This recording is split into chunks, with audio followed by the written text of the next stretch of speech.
تو رمضان کی قضا اس کا حکم ہے کہ رمضان کی قضا کرو. فعدۃ من ایام اخر فمن کان منکم مریضا او علی سفر فعدۃ من ایام اخر. جو مریض ہوں یا سفر پر ہوں تو ان کو چاہیے کہ بعد میں وہ گنتی پوری کر لے. تو قضا کا حکم ہے, اس گنتی کو پورا کرنے کا حکم ہے. لیکن یہ جو بعد میں روزے کو پورا کرنے کا جو حکم ہے یہ فوریت پر نہیں ہے. اگر فوریت پر ہوگا تو جیسے ہی رمضان ختم ہو جائے گا فوراً کرنا پڑے گا, نہیں, بلکہ وہ تراخی پر ہے. اس کو آرام سے اطمینان کے ساتھ اس قضا کو کر سکتے ہیں. اس کی دلیل عائشہ رضی اللہ تعالیٰ عنہ کی حدیث ہے کہ رمضان کے مہینوں کو وہ شعبان میں قضا کر پاتی تھی, اس سے پہلے ان کو اس کا موقع نہیں ملتا تھا. تو فوریت کے بجائے وہ تراخی پر دلالت کرتا ہے. ولو كان التاخير محرما ما اقرت علیہ عائشہ رضی اللہ تعالیٰ عنہ. اگر تاخیر کرنا حرام ہوتا تو عائشہ رضی اللہ تعالیٰ عنہ کو اس پر برقرار نہیں رکھا جاتا, اس کا اقرار نہیں کیا جاتا. اللہ کے رسول صلی اللہ علیہ وسلم کو علم تھا, لیکن پھر بھی آپ صلی اللہ علیہ وسلم نے کچھ نہیں کہا ان کی تاخیر پر رمضان کے قضا کے سلسلے میں. تو یہ اس بات کی دلیل ہے کہ رمضان کے قضا کا جو حکم ہے وہ فوریت پر نہیں ہے بلکہ وہ تراخی پر ہے. اس بات کی جو آخری بات ہے وہ یہ کہ ما لا یتم المأمور الا به, ہر وہ کام جس کے بغیر جس کا حکم دیا گیا ہے اس کے بغیر وہ کام پورا نہ ہوتا ہو. ما لا یتم المأمور, جس کا حکم دیا گیا ہے وہ مکمل نہ ہوتا ہو, الا به, مگر اس کے ذریعے. جس چیز کا ہمیں حکم دیا گیا ہے وہ کسی اور کام کے ذریعے ہی مکمل ہوتا ہے. تو ایسی صورت میں اس کام کا کیا حکم ہے؟ ہمیں کسی کام کا حکم دیا گیا ہے, ٹھیک ہے, لیکن وہ کام ہم کو کرنے کے لیے کسی اور کام کو کرنا پڑتا. تو اب یہ جو اور کام ہے اس کا کیا حکم ہے؟ جو جس کا حکم دیا گیا ہے وہ تو واجب ہے, ٹھیک ہے, لیکن کوئی اور کام ہے جس کو کرنے کی صورت میں ہی وہ کام ہم کر سکتے ہیں, تو وہ اور کام کیا واجب ہوگا یا کیا ہوگا؟ تو اس کے بارے میں کہتے ہیں کہ جس کام کا ہمیں حکم دیا گیا ہے اگر وہ واجب ہے تو اس کو مکمل کرنے کے لیے جو کام ہم کو کرنے ہیں وہ بھی واجب ہوں گے. جس کام کا حکم دیا گیا ہے اگر وہ مستحب ہے تو اس کام کو کرنے کے لیے دوسرے جو کام اس پر موقوف ہیں وہ مستحب ہی ہوں گے. اسی طرح جو کام ہم جس کام کو ہمیں حرام کیا گیا ہے تو وہ تمام وسائل اور راستے جو اس حرام تک پہنچاتے ہوں وہ بھی حرام ہی ہوں گے. یہ بہت اہم قاعدہ ہے, اس کو یاد رکھنا چاہیے. کہتے ہیں کہ اذا توقف فعل المأمور به على شيء كان ذلك الشيء مأمورا به, اگر کسی مأمور مانے وہ کام جس کا حکم دیا گیا ہے, مأمور به وہ جس کا حکم دیا گیا ہے, اگر کسی مأمور به کا فعل موقوف ہو کسی چیز پر, اذا توقف, اگر موقوف ہو فعل المأمور به, جس کام کا حکم دیا گیا ہے اس کا کرنا, علی شیء, کسی دوسری چیز پر, جس کام کا حکم دیا گیا ہے اس کا کرنا اگر دوسری چیز پر موقوف ہو, کان ذلک الشیء مأمورا به, تو وہ چیز بھی ایسی ہوگی جس کا حکم دیا گیا ہے, تو اس کا بھی وہ بھی ایسی ہوگی جیسے اس کا حکم دیا گیا ہے. فإن كان المأمور به واجبا كان ذلك الشيء واجبا, اگر جس کام کا حکم دیا گیا ہے اگر وہ واجب ہوگا تو وہ چیز بھی واجب ہو جائے گی.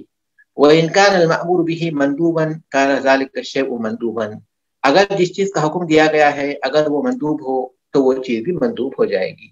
واضح ہے بالکل. مثال دیکھ لیجئے. مثال کے طور پر اللہ تبارک تعالیٰ نے فرمایا کہ یا ایھا الذین آمنوا اذا قمتم الى الصلاة فاغسلوا وجوہکم وایدیکم الى المرافق وامسحوا برؤوسکم وارجلکم الى الکعبین. وضو کا حکم ہے کہ تم اپنے چہروں کو دھو, اپنے ہاتھوں کو دھو, وغیرہ وغیرہ. تو اللہ تبارک و تعالیٰ نے وضو کا حکم دیا ہے, یعنی غسل کا حکم دیا. وضو میں ہم کو جو ہے اپنے چہرے اپنے ہاتھوں وغیرہ کو دھونا چاہیے, اس کا حکم دیا ہے, ٹھیک ہے. لیکن ہم کو وضو کے لیے پانی چاہیے اور وہ پانی ہم کو خریدے بغیر حاصل نہ ہوتا ہو. نماز کا وقت ہو گیا, اب ہم کو جو ہے وضو کرنا ہے لیکن پانی نہیں ہے, لیکن مارکیٹ میں پانی ہم خرید سکتے ہیں, پانی بک رہا ہے, وہ کوئی پانی رکھا ہوا نہیں ہے لیکن بک رہا ہے. تو اللہ تبارک تعالیٰ نے ہم کو وضو کا تو حکم دیا ہے لیکن اس کے لیے پانی جو ہے خریدنے کا حکم تو نہیں دیا ہے. لیکن چونکہ اب وضو کرنا پانی خرید کر پانی کو استعمال کیے بغیر ہمارے پاس کوئی راستہ نہیں رہتا, تو ایسی صورت میں پانی کا خریدنا بھی واجب ہو جائے گا. ہم کو حکم ہے وضو کا, پانی کے خریدنے کا حکم نہیں ہے, لیکن اب وضو جو ہے موقوف ہے پانی کے خریدنے پر، تو اس لیے جو چیز واجب ہے وہ کسی دوسری چیز پر موقوف ہو تو وہ بھی اسی طرح واجب ہو جائے گی جیسا کہ وہ چیز واجب ہوتی ہے۔ یہاں مولوی رحمۃ اللہ نے جو مثال دی ہے وہ یہ کہ مثال الواجبی ستر العورتی، ستر ستر ڈھانپنا، ستر عورت ہے۔ فَإِذَا تَوَقَّفَ عَلَى شِرَاءِ ثَوْبٍ كَانَ ذَلِكَ الشِّرَاءُ وَاجِبًا، اگر یہ موقوف ہو کپڑے کے خریدنے پر تو وہ کپڑا خریدنا واجب ہو جائے گا۔ اللہ تعالیٰ نے ہم کو حکم دیا ستر العورا کا، خذوا زینتکم عند کل مسجد، ہر نماز کے وقت پر تم زینت یعنی اپنے ستر کو ڈھانپ دیا کرو، اپنے ستر کو ڈھانپ دیا کرو۔ ستر کو ڈھانپنے کا حکم ہے، ہم کوئی بھی کپڑا لے سکتے ہیں جو مباح کپڑا ہے وہ ہم نے لیا ڈھانپ دیا ٹھیک ہے، لیکن ستر کو ڈھانپنے کے لیے اگر کپڑا خریدنے کے سوا کوئی راستہ ہمارے پاس نہیں ہے، کپڑا خریدنا ہی پڑے گا، تو ہم دیکھتے ہیں کہ اللہ تعالیٰ نے ستر کو ڈھانپنے کا تو حکم دیا ہے لیکن کپڑا خریدنے کا حکم نہیں دیا ہے۔ کسی کی طرف سے ہم کو کوئی تحفہ ملتا ہے وہ کپڑا ہم نے پہن لیا، اس سے بھی نماز پڑھی تو ٹھیک ہے، لیکن اگر ہم کو ستر کو ڈھانپنے کے لیے خریدنے کے علاوہ کوئی دوسرا کپڑا نہیں ملتا تو ایسی صورت میں جیسے ستر کو ڈھانپنا واجب ہے تو ستر کو ڈھانپنا جس چیز پر موقوف ہے وہ ہے کپڑے کے خریدنے پر، تو کپڑا خریدنا بھی واجب ہو جائے گا۔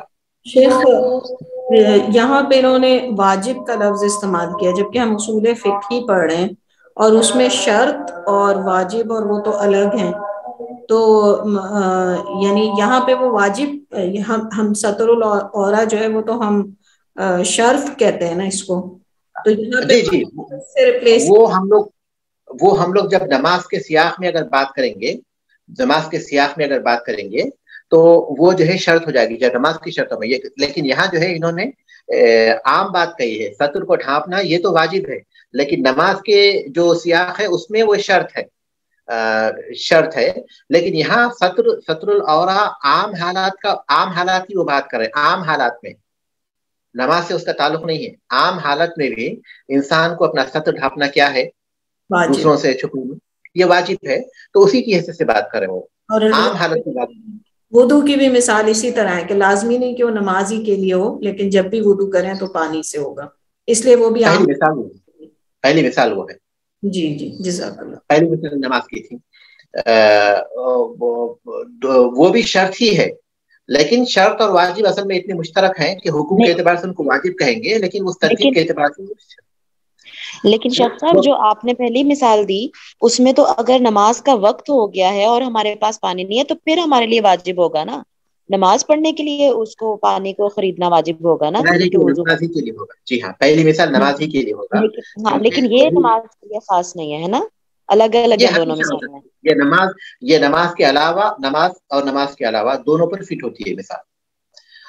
وہ مثال المندوبی التطیب للجمعہ، جمعہ کے دن خوشبو کا استعمال، مندوب کی مثال کیا ہے، جمعہ کے دن خوشبو کا استعمال۔ فَإِذَا تَوَقَّفَ عَلَى شِرَاءِ طِيبٍ كَانَ ذَلِكَ الشِّرَاءُ مَنْدُوبًا، اگر وہ کسی خوشبو کے خریدنے پر موقوف ہو تو وہ خوشبو کا خریدنا مندوب ہو جائے گا۔ جمعہ کے دن خوشبو کا استعمال یہ سنت ہے، ٹھیک ہے، اگر یہ خوشبو بغیر خریدے کہ ہم کو فراہم نہ ہوتی ہو تو چونکہ اس سنت کا موقوف ہونا کسی دوسری چیز پر ہے یعنی اسے خریدنے پر ہے تو پھر وہ بھی مسنون ہو جائے گی، تو کوئی مسنون حکم اگر کسی چیز پر موقوف ہو تو وہ چیز بھی مسنون ہوگی جس پر وہ مسنون حکم موقوف ہوتا ہے۔ وَهَذِهِ الْقَاعِدَةُ مِنْ ضِمْنِ قَاعِدَةِ أَعَمٍّ مِنْهَا وَهِيَ، اور یہ قاعدہ ان قواعد میں سے ہے جو اس سے بھی عام قاعدے ہیں، اسی میں ہے الوسائل لها احکام المقاصد، وسائل کا حکم وہی ہے جو مقاصد کا حکم ہوتا ہے۔ فوسائل المأمورات مأمور بها، جس کا حکم دیا گیا ہو اس کے جو وسائل ہیں ان کا بھی حکم دیا گیا ہے۔ وسائل المنہیات منہی عنہا، اور جس چیز سے منع کیا گیا ہو ان کے جو وسائل ہیں وہ بھی ممنوع ہے، وہ بھی منہی عنہا ہے۔ یہ جو قاعدہ ہے یہ بہت عام قاعدہ ہے، اسی قاعدے کا ایک جز ہے ما لا یتم المأمور الا به فهو واجب۔ آپ ما لا یتم المأمور به الا به ہے نا، اس کے آگے آپ فهو واجب بولیں گے تو آپ کے پاس ایک قاعدہ بن جائے گا، اس کے ساتھ بس فهو واجب کا بھی اضافہ کر لیجیے، ما لا یتم المأمور به ما لا یتم المأمور الا به، اس کو تھوڑا سا چینج کر دیجیے، ما لا يتم المأمور به إلا به فهو واجب. ما لا يتم المأمور به إلا به فهو واجب. معمور به جس کے ذریعے جس چیز کے بغیر مکمل نہ ہوتا ہو تو وہ چیز بھی جس کے بغیر وہ مکمل نہ ہوتا وہ چیز بھی واجب ہو جائے گی. تو یہ قاعدہ ہے. تو یہ قاعدہ جو ہے اس سے بھی ایک عام قاعدہ ہے, اسی کا ایک حصہ ہے. اور اس سے جو عام قاعدہ ہے وہ الوسائل احکام المقاصد جو قاعدہ ہے جو انہوں نے ذکر کیا ہے اسی کا یہ قاعدہ ہے. ٹھیک ہے, نماز کا وقت ہو گیا, یہاں ہم لوگ رکتے ہیں. سبحانک اللہم و بحمدک اشہد ان لا الہ الا انت استغفرک و اتوب الیک.